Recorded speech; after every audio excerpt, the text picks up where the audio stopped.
para sabihin yan sa daddy ko.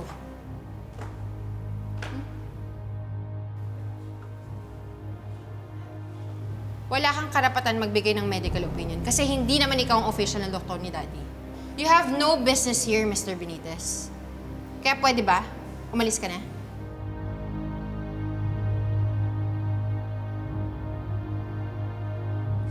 Zoe, bakit mo siya pinapaalis? Andito si Doc para dalawin si daddy mo kasi best friends sila. Kilala mo naman siya, di ba? Does it matter? Bakit biglang naging concern siya kay daddy? Eh, ang tagal na nilang hindi nagkikita. Hindi naman sila magkadugo.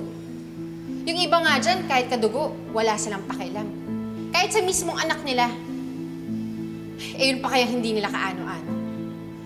Sana, bago unahin yung mga kaibigan, unahin muna yung mga anak na tinalikuran. Napaka-ipokrito kasi.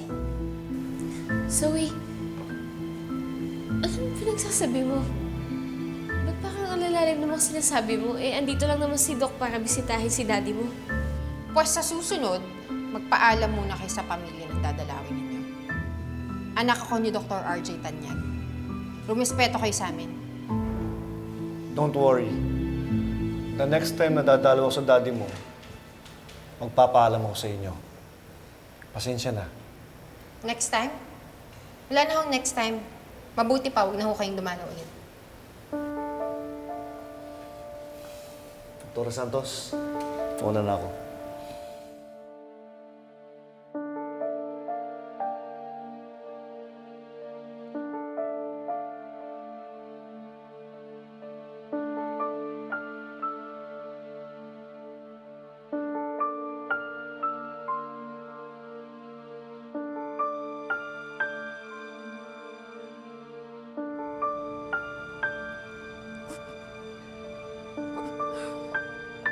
Doktora Tanyag, si Robert lang ang daddy mo.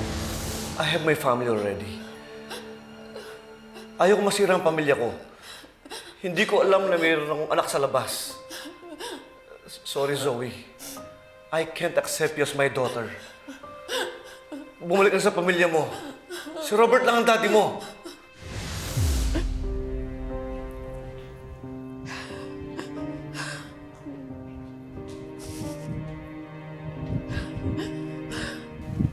Zoe, what's happening to you? Bakit ka umiiyak? It's about my real father. Si Carlos? Alam mo ba? Dinalaw niya si Dad kanina. Samantalang akong anak niya. Hindi man lang niya ako madalaw.